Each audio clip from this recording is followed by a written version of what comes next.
This is the Kenner Cinemacast Velociraptor.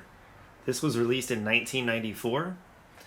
It is a statue. I don't know what material it is. It is heavy. It is about 25 pounds. I picked this up used. They're pretty rare. They pop up every now and then on eBay. Pretty rare to find in the original box. This originally came with a certificate of authenticity from Cinemacast. And some of the boxes I've seen online, from the ones that are boxed, have the Kenner logo. So I'm guessing this is a Kenner piece. It doesn't say Kenner anywhere on it. But from what I can see, from what I've seen in my research, this is a Kenner piece. Now, with all other statues, as I've said before, it's really hard to judge the quality of the piece through photo or video. It never quite captures how nice and well it's actually put together and painted. So I try to do my best to translate that to you guys. So when I saw this piece initially, before I picked it up, it looked good, and I had stumbled across it before, but I kind of waited on it because I wasn't too impressed by the paint job from what I could see. While it's done fairly well, it's not necessarily an accurate Jurassic Park Velociraptor paint scheme. And that's one of the reasons I kind of skipped on it at first. Interestingly enough, it's kind of a hybrid of the Jurassic Park 1 Raptor paint scheme with the Lost World Tiger Stripe Raptor paint scheme. So shortly after filming this video, I was able to acquire an original advertisement for this piece.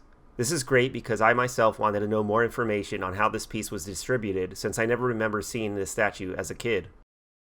This was a mail order piece in which you could pay in installments.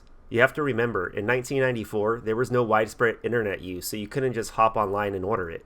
So the company had to do their best to sell you on it with just a few photos and an intriguing description. To buy this piece, you had to send a $49 down payment and then pay 4 more installments of $49 plus $12 shipping and taxes, bringing the original total price to just over $250. While the edition size of this piece was supposed to be a run of about 10,000, it's believed that only about 5,000 were produced. And while that's still a large edition size, the statue is very fragile, so I can only wonder how many of these actually survived. My piece here isn't flawless, as it has a broken claw on the right foot. And while the statue lacks detail in some areas and the paint leaves a lot to be desired, I feel really fortunate to own one. I recently focused my collection on high-end statues and replicas, and this piece fits right into that category. And though it does feel like it came straight out of the 90s, it's that look that gives the statue a lot of its charm. In fact, it's kind of a nice now and then type piece when compared to most of my newest Jurassic pieces by Prime 1. Here's one of the spots where you see they definitely could have added some more detail. Unfortunately, I won't be able to display this piece as I'm running out of space because I have a lot of new statues coming in the next few months. A lot of stuff from Prime 1 is finally being released, like the Spinosaurus, Indominus, and the Rotunda T-Rex, and I'm slated to get all of those within the next 2 to 3 months. Here's a closer look at the damage mine had to one of the toe claws. Other than that one break, the statue is in really great condition overall. The Raptor is done at a 1/6 scale and matches up perfectly in size with my Prime 1 1/6 scale Velociraptor. And while it's neat having them side by side, like I said, I unfortunately won't be able to display this guy for the time being. Ironically enough, this is my wife's favorite piece in my collection. Maybe it's because it was the cheapest.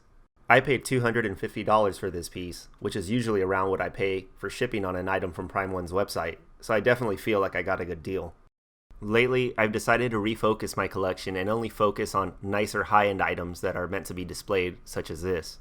I'm selling all of my Mattel and most of my other Jurassic Park toys, but definitely keeping my vintage Kenner line. But what I'd really like to know is what you guys collect when it comes to Jurassic Park. What do you guys buy and display in your home?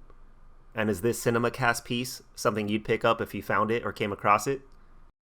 Either way, I hope you enjoyed this short look at my Kenner Cinemacast Velociraptor. Thanks for watching, guys.